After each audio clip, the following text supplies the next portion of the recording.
Let's get right into it. Number 9. The original Instagram feed. You'd open the app and there's your friend's breakfast from 5 minutes ago. Scroll down. There's your cousin's vacation pics from an hour ago. Everything was in perfect order, like a digital diary that made sense. Then Facebook bought Instagram for $1 billion, and they couldn't help but take it apart and fix it. Your feed started looking like it was put together by a drunk time traveler. You'd see posts from last week mixed with posts from 2 minutes ago. Your best friend's wedding photos got buried under 47 posts about weight loss tea. That cute dog video your mom posted vanished under cryptocurrency ads. Instagram claimed this was better for us. They said, "You're missing 70% of the posts in your feed. Now we're missing 100% of the posts we actually want to see." The algorithm became obsessed. You double tap a cat video once, and here's 87 cat videos in a row, like your ex's photo by accident, and it's the first thing you see for 3 weeks. Small businesses and creators went from reaching most of their followers to reaching about 3 people and a bot, unless they wanted to boost their posts. That free platform wasn't so free anymore. Instagram keeps removing features people love and replacing them with features nobody asked for. They made posts from friends harder to find, but added a shop feature no one wanted. Number 8. Flappy Bird. Back in 2013, a Vietnamese developer named Dung Nguyen spent a few days making what he thought would be a simple mobile game. The concept was dead simple. Tap the screen to make a bird flap through some pipes. Miss a pipe, and you're done. No fancy graphics, no complicated storyline, just pure frustration wrapped in pixel art. By early 2014, Flappy Bird was being downloaded 2 million times a day. People were spending hours trying to beat their high scores. The game was making $50,000 every single day, just from ads. This tiny bird was bringing in more money daily than most people make in a year. People started losing their minds over this game. There were reports of kids breaking their phones in rage. Some people got fired for playing at work. The creator started getting death threats from people who blamed him for ruining their lives. And then, at the height of its success, Dung Nguyen deleted the game. People went crazy. Phones with Flappy Bird installed were selling for thousands of dollars on eBay. Hundreds of clones flooded the app stores. He said the game had become a problem, an addiction that was hurting people, so he killed it. A guy walked away from $50,000 a day because he thought it was the right thing to do. Number 7.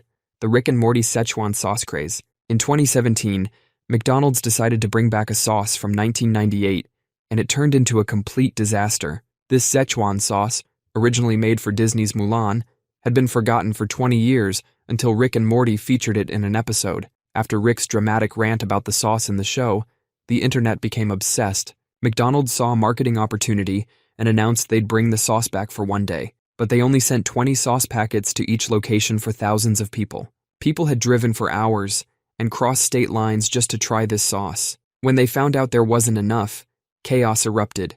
Fights broke out, police were called, and fans started screaming "Wabba Labba Dub Dub" at terrified minimum wage workers. One guy even traded his entire car for a single packet of sauce. The situation got so out of control that McDonald's had to issue a public apology. They eventually brought the sauce back in larger quantities, but the damage was done. Watching grown adults throw tantrums over dipping sauce killed all the hype.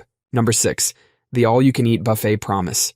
Back in the 1940s, the first real all-you-can-eat buffet started in Las Vegas. The concept was simple. Pay one price, eat until you can't move. For decades, it worked great because most people would tap out after 2 plates. But some folks turned it into an extreme sport. In 2019, a man got banned from a buffet in China for eating 100 plates of sushi in one sitting. In Wisconsin, a group of athletes would hit the buffet after practice and stay for 6 hours. People got creative with their buffet tactics. Some brought Tupperware hidden in purses or baggy clothes. Others would create food mountains on their plates, trying to build the Tower of Pizza. One lady in Florida brought a giant purse with a plastic liner inside.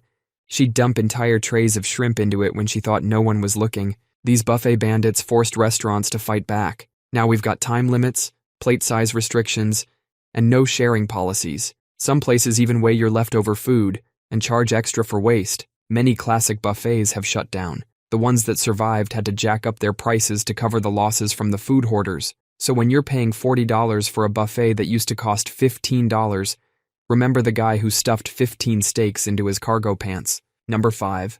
Pokémon Go's launch summer. That magical summer of 2016, crowds of people wandered around parks at midnight, all staring at their phones. That was Pokémon Go's launch, and the whole world was playing together. People who hadn't left their house in months were suddenly walking 10 kilometers a day. Strangers were becoming friends over rare Pokémon sightings. When it worked, hundreds of people would sprint across Central Park because someone spotted a Dragonite. Then Niantic, the company behind the game, removed the tracking feature that showed how close you were to nearby Pokémon. The main thing that made hunting Pokémon fun, and not just random wandering, was gone. Their reason was server struggles. Instead of fixing the servers, they removed the feature entirely. It was like Google Maps removing the ability to see where you are because too many people were using it. Then they sent cease and desist letters to all the third-party tracking websites that had emerged to help players. The player base plummeted in just a few months. That magical summer when everyone was outside, making friends, and living in a world where Pokémon were real, vanished forever, all because someone couldn't handle their own success. Number 4. Napster. Imagine being a teenager in 1999. You want to listen to a song, but you've got two options. Spend $20 on a whole CD for one song you like, or wait hours for the radio to maybe play it. Then Napster shows up.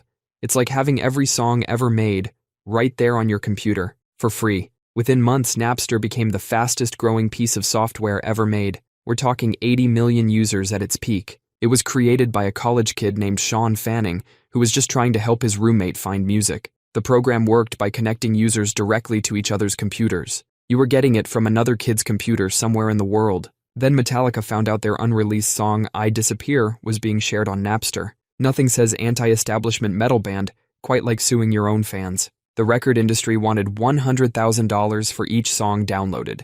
With millions of songs being shared, that's more money than exists on Earth. While the record companies were busy trying to save the music industry, they missed something huge. Napster wasn't just about free music. People wanted to listen to single songs, not whole albums. They wanted music instantly, not after a trip to the store. They shut Napster down in 2001, but they didn't actually stop music sharing. Eventually, iTunes proved people would pay for digital music if you made it easy enough. Then Spotify showed up and basically became legal Napster with a monthly fee. Number 3. Livestrong Bracelets. The yellow Livestrong Bracelets dominated 2004. From elementary school kids to the president, everyone was wearing them.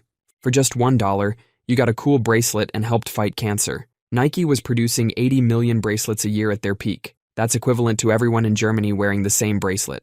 These bracelets were so valuable that people were getting mugged for them. Schools banned them because kids were running black markets. Students were trading lunch money for bracelets and flipping them for profit by recess. Then Lance Armstrong, the face of Livestrong, got caught in a massive doping scandal. His story of beating cancer and winning the Tour de France 7 times naturally was exposed as fake. The bracelets transformed from symbols of hope to symbols of deception overnight. Nike terminated their partnership with Armstrong immediately. Those once ubiquitous yellow bracelets disappeared into drawers, joining Beanie Babies and Pogs as remnants of a trend destroyed by scandal. Number 2. Public water fountains. Imagine walking through any American city in the 1940s. You'd see water fountains everywhere, outside stores, in parks, at train stations, even built into the sides of buildings. Clean, free water was considered a basic human right. Fast forward to today, and they're practically extinct. Their disappearance wasn't an accident. It was a carefully orchestrated murder. In the 1970s, bottled water companies started pushing this idea that tap water wasn't safe. Never mind that tap water had stricter safety regulations than bottled water. They convinced people that drinking from fountains was like licking a public toilet. The marketing worked so well that cities stopped maintaining their fountains. When fountains broke down, they just removed them instead of fixing them. Those same companies that scared everyone away from fountains are now selling us water in plastic bottles at 2,000 times the price. And they get that water from the same municipal sources as those dangerous drinking fountains. In New York City, there are century-old fountains built into buildings. They still work perfectly fine, but most people walk right past them, too busy carrying their $3 bottle of tap water from the convenience store. You're paying premium prices for something that used to be free, all because someone convinced us that public water fountains were gross. Number 1. Rock and Roll Part 2, the Hey song. Rock and Roll Part 2 was released in 1972 and became the ultimate party anthem. At every sports game between 1974 and 2006, this song with its iconic Hey shout would blast through the speakers. NFL teams played it after every touchdown. Hockey teams cranked it after every goal. It was everywhere. movies, TV shows, video games. The song earned its creator, Gary Glitter, about $250,000 a year in royalties. But in 1997, Glitter was caught with thousands of inappropriate images of children on his laptop. Then in 2006, he was convicted of even worse crimes in Vietnam. The once beloved stadium anthem instantly became musical kryptonite. Sports teams dropped it immediately. The NFL banned it completely. Movie studios stopped using it.